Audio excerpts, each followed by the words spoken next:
Well, we are beginning a new season in the church, this season called Advent. It's actually the first season of the church calendar year, and so Happy New Year to you who are church people. Advent is this season of preparation and of waiting for God to enter back into the story of humanity. As we read the scriptures, we see that there was quite a long time of God who is silent, and then God entering back into the story, entering back into the lives of ordinary people to bring about a fulfillment of a promise, the fulfillment of a promise of the one to come, the Messiah. And so every year we have this time of waiting, a season of waiting and preparation for the coming Messiah, of not only that birth of Jesus, but also Jesus who is to come. Christmas season is here. I decorated my Christmas tree on Sunday with my kids, with Jason and with Simpson. And so having teenage boys is always fun as you are decorating a Christmas tree.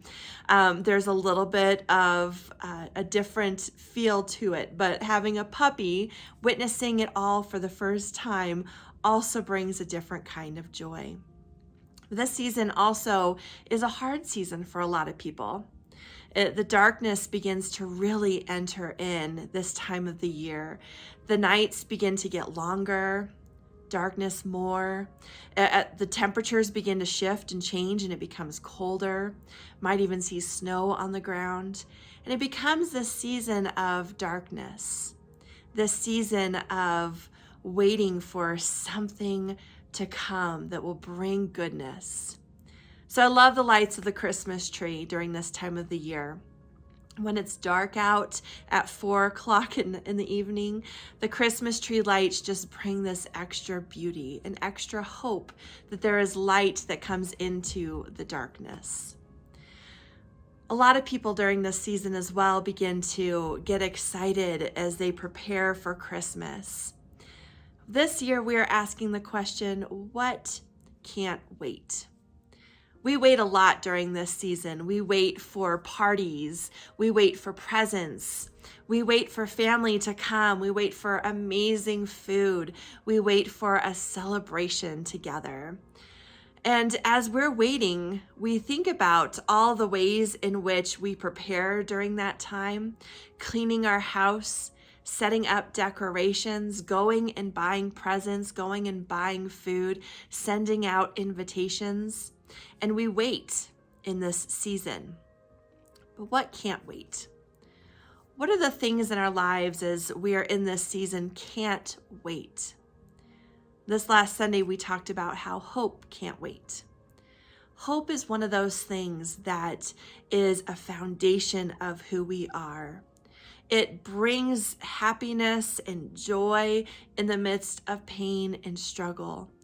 Knowing that God has not forsaken us, will not leave us, gives us a hope in some of the darkest days of our lives. And as we look at our Christmas tree in those dark moments, we are reminded of God's light that continues to enter into our lives. There is this story about a pediatrician named David Siqueira. He tells a story of a little girl in his wife's Sunday school class.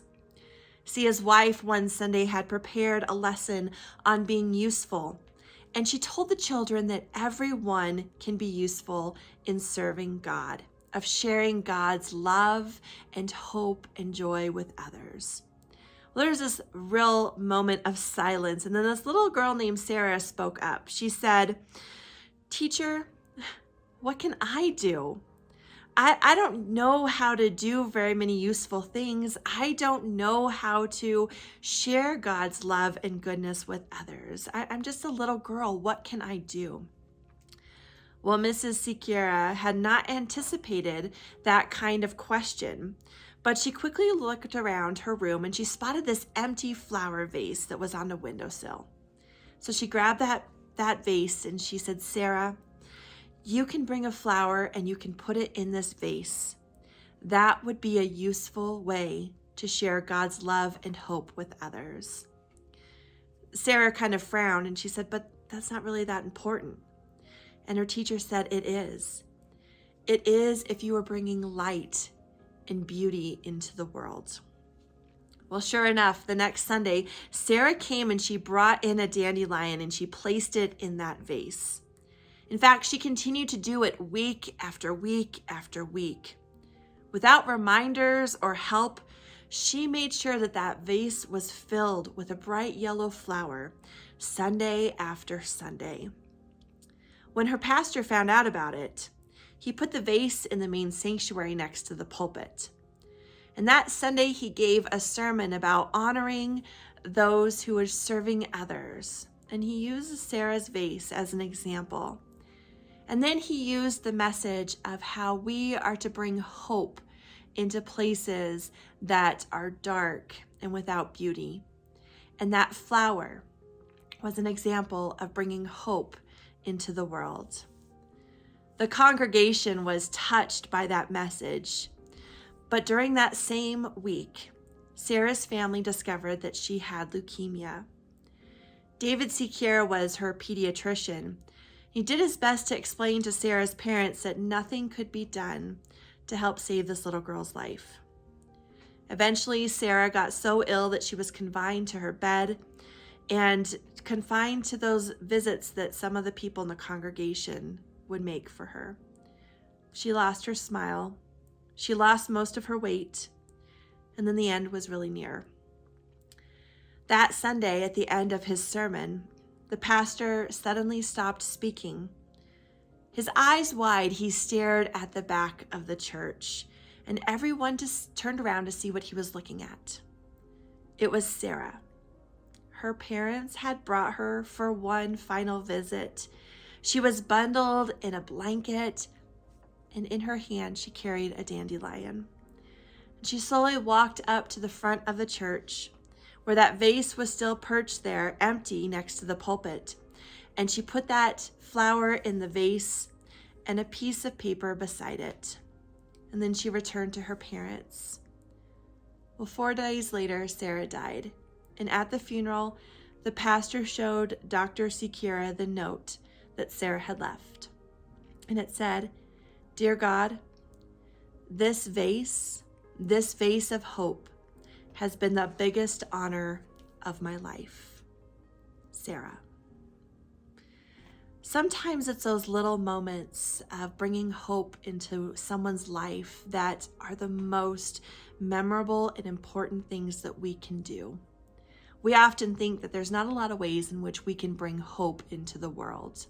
We can bring light into the darkness.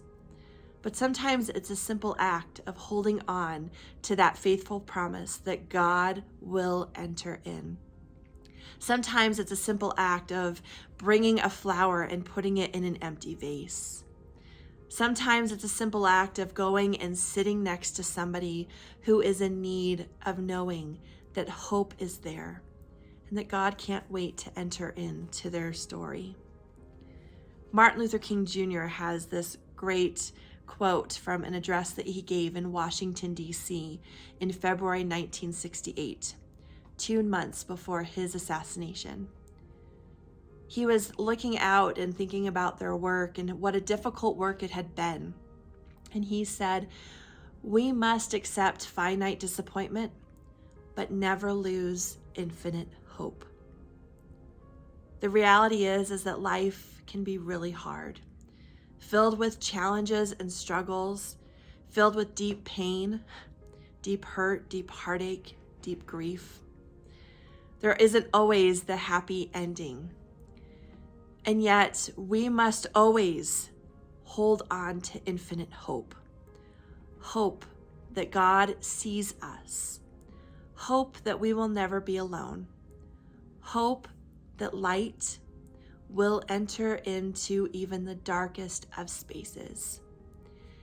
In this season of Advent, as we prepare and we wait, hope cannot wait. Hope cannot wait in this world that is hurting so much. Hope cannot wait in the lives of those who we know, who are struggling, who are alone, who are grieving, who are hurting. Hope cannot wait. I know that you might feel like you are just one person, but you are called to be a person of hope, to bring a flower and put it into an empty vase, to let your light shine in whatever way you can, to help others see the light in the darkness. Let's not let hope wait this season, but let's let hope spring forth from our lives and point to the hope of God who loves us and who enters into our story.